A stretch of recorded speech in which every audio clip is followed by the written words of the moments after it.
servicio profesional docente, una segunda del Sistema Nacional de Evaluación y la Ley Orgánica de Institución de Evaluación de la Educación del INE, y una tercera es el ensamblaje a través de la Ley General de Educación. Ok, ¿cómo van en este punto? Porque según lo que comentaba el secretario la semana pasada, estaba en revisión en el jurídico de la SEP, ¿o ya llegó al pacto? Ellos ya han hecho un trabajo muy importante, lo han compartido con algunos actores de la vida educativa y están los ajustes finales. Lo que interpreto es que el subsecretario lo va a poner a disposición de los dirigentes del Pacto por México y en su momento determinarán cómo procesarlo. Por los tiempos que traemos en ambas cámaras, sería imposible procesarlas de aquí al 30 de abril, tendrá que ser en un periodo extraordinario y habrá que ver en qué momento se hacen los turnos correspondientes. Hay que recordar que lo único que tiene término es de la integración de la Junta de Gobierno, lo que estamos procesando hoy en el Senado, y el 26 de agosto debe estar promulgada la Ley del Sistema Nacional de Evaluación y la Ley del INE. El resto de las iniciativas no tienen un plazo predeterminado. El servicio profesional docente, esa nueva ley no tiene como plazo el 26 de agosto.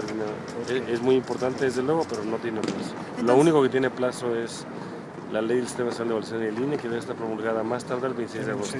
¿Y qué va a pasar entonces? Se hablaba de que el próximo ciclo escolar ya esperaban tener la reforma aplicada. Sí, es el reto. Esta es una reforma que va a llevar varias etapas y además, como hemos platicado en varias ocasiones, es apenas un primer paso muy importante y habrá que dar otros posteriormente. Oiga, y en el tema de la calidad, ¿cómo lo están viendo?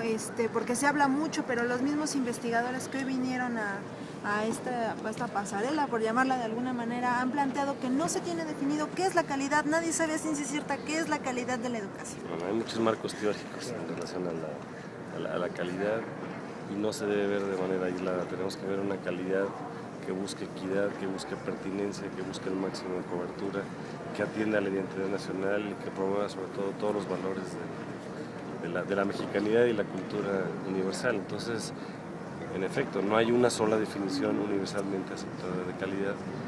Lo que sí existen son mínimos comunes de contenidos que tienen que ver con conocimientos, habilidades, conductas y actitudes que el educando debe tener en educación preescolar, en primaria, en secundaria y luego viene una reforma de bachillerato también. ¿Esto quedará definido en alguna de las leyes secundarias para que todos tengamos claro qué es? En ley no, esto es un asunto de política pública. La ley tiene un carácter más genérico, derivará y precisamente el INE es quien va a determinar estos aspectos de definiciones, parámetros, instrumentos, políticas de aproximaciones sobre cómo hacer la evaluación. Eso es lo que el INE tendrá como organismo de carácter técnico. Esto no suple a la propia evaluación que la Secretaría de Educación del país y la Secretaría de Educación locales van a seguir haciendo.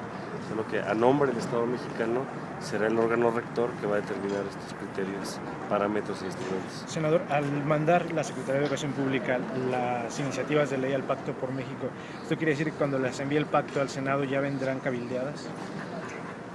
A ver, el pacto no tiene facultad de iniciativa, el pacto lo puede hacer a través del Ejecutivo Federal, que es miembro del pacto, o a través de los grupos legislativos. Eso estaría por determinarse y considerar que como cualquier iniciativa es un piso, no es un techo, y como lo hemos vivido en varios casos, está sujeto al diálogo de la Cámara de Origen, que puede ser diputados o el Senado, y la Cámara Revisora, y seguramente cada Cámara hará a su vez sus propias consultas, como ha ocurrido con el resto de las iniciativas. Nunca hay punto final ni punto de aparte, es un punto y seguido para un enriquecimiento de cualquier iniciativa. Nuevamente, la cuestión de la permanencia parece ser lo más delicado que hay dentro del sistema. Pues es uno de los temas. El reto es lograr una reforma que garantice la calidad para el educando, con los mejores profesores y los mejores alumnos.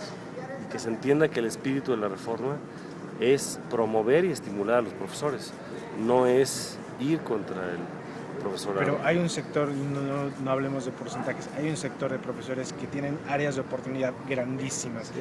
Si no las corrigen, ¿qué vamos a hacer? Ahí es donde tenemos que buscar las dos partes, los que ya lo están haciendo muy bien, que lo hagan mejor y tengan estímulos, y los que tienen áreas de desempeño con algo o mucho por mejorar, tengan los mecanismos para hacerlo.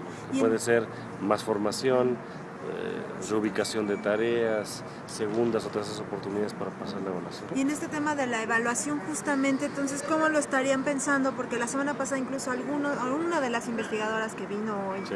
a la presentación planteaba que la evaluación no puede hacerse en un papel, un examen estandarizado como se venía haciendo. Entonces, ¿cómo estaría definido ahí? Ese es parte del reto, que la evaluación no son exámenes estandarizados en el momento. Incluye una serie de indicadores mucho más amplios y es parte de lo que el propio instituto va a tener que definir. La asistencia, la puntualidad, el impacto en el aprendizaje del alumno, la contribución a la comunidad educativa, la preparación académica. Es un fenómeno integral que no solamente es así de un solo examen. El examen estandarizado es una herramienta valiosa porque mide igual a todos. Sin embargo, no todos están en la misma condición, entonces se tiene que, como se dijo aquí, no equiparar, pero sí comparar con el resto del país. Por último, por mi parte, senador, el INE va a trazar trayectos formativos, nos va a dar un diagnóstico y la SEP se va a encargar, como Secretaría de Estado, de formar a los profesores y el sindicato se va a comprometer con los alumnos del país. Va a ser, digamos, una responsabilidad compartida. Sí, Para que esa responsabilidad compartida funcione y no pase como el federalismo, ¿cómo le vamos a hacer para organizarnos, para mancomunarnos bien? Se tiene que articular todo un sistema en donde la Secretaría de Educación Pública Nacional es la que tiene, conforme a la Constitución, la determinación de los contenidos educativos generales. Las Secretarías de Educación locales tienen los contenidos particulares y el patrón en un caso es el gobierno federal, en otros casos son los gobiernos de los estados, y habrá que darle su lugar a la representación sindical y a los propios maestros. Lo que sí hay que revisar a fondo es esta definición de quién es el sindicato y quién es el patrón. Porque algunas decisiones a partir del 46 se fueron haciendo de manera compartida o el gobierno le entregó al sindicato decisiones que ordinariamente le tocan al patrón. La comisión que preside, la Comisión de Educación, organizará a finales de este mes foros para integrar a la reforma educativa cambios a la malla curricular. ¿Esto será así? Más que la malla curricular, porque es una facultad de la Secretaría de Educación Pública, es que en el corto plazo, primero, nuestra tarea es determinar quiénes pueden integrar la Junta de Gobierno. Y esperamos que de este grupo de 15 mexicanos extraordinarios se puedan seleccionar a los 5. Si eventualmente en alguna de las ternas no tengan mayoría calificada, hay que regresar al procedimiento y tener nuevas ternas. Esperamos no llegar a eso. Okay. Primer paso. Y luego, la siguiente semana podremos saber quién. Sí, es muy probable, está comentando. Okay.